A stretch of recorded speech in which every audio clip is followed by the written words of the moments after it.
सम्भाषणसन्देशसंस्कृतमासपत्रिकायां प्रकाशितानां बालकथानां ध्वनिप्रसारणम् इदं बालमोदिनी इति। बलीयसी भवितव्यथा। दक्षिणभारते काञ्चीनगरे कश्चन विशालः यज्ञः समायोजितः आसीत्। तस्य प्रवेशद्वारे एकदा कश्चन पारावतः म्लान्मुखः अतिष्ठत्। यज्ञे भागं गृहीतुं श्रीविष्णुना समम् आगतः तन्निकटवर्ती पक्षिराजः गरुडः तं दृष्ट्वा अपृच्छत्, भोः पारावत, भवतः मुखस्य म्लानतायाः किं कारणम् इति। पारावतः कथितवान्, मृत्युदेवता यमराजः किञ्चित् पूर्वम् अत्र यज्ञसभां प्रविशन् ममोपरि वक्रतया दृष्टिपातम् अकरोत्। अतः अद्य मम मृत्युः सुनिश्चितः इति प्रतिभाति इति। तदा सरलहृदयेन गरुडेन निगदितं, चिन्ता मास्तु, अहं ध्वनिगत्या कतिपयैः एव क्षणैः भवन्तं पारे सहस्रयोजनं नीत्वा देवतात्मनः सुमेरुपर्वतस्य कन्दरां प्रापय्य सुरक्षितं करिष्यामि इति। इदं श्रुत्वा कपोतः प्रसन्नमुखः अभवत्। सः उत्फुल्लनयनः सन् मौनेन स्वसम्मतिं सूचितवान्।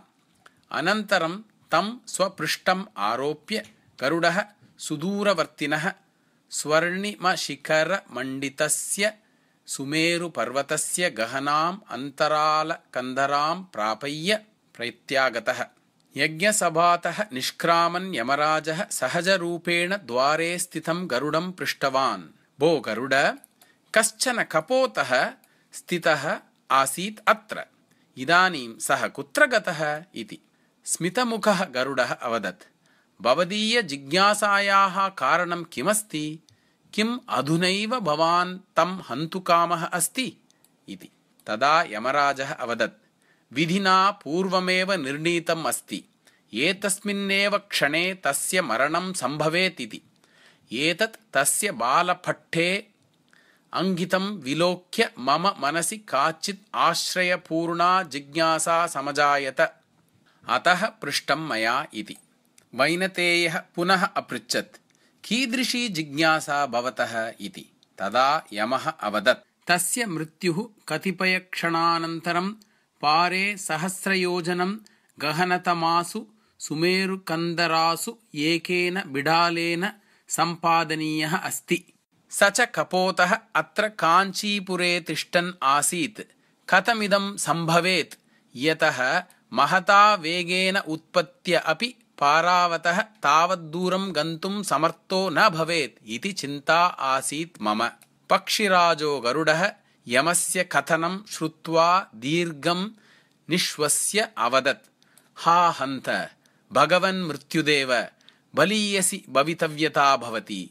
मृत्युदेवस्य भवतः कुटिलकटाक्षेभ्यः रक्षितुं स्ववेगदर्पेण अहमेव तं दीनं कतिपयक्षणेभ्यः प्राक् परमसुदूरवर्तिनीं सुमेरुकन्दरां प्रापितवान् अस्मि।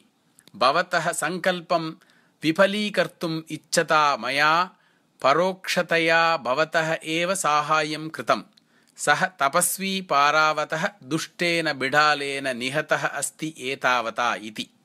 पार्श्वस्थं महिषम् आरोहन् यमदेवः अवदत्, बलीयसीयं भवितव्यता सखे, स्वकार्यहेतोश्चिनुते सहायकम्।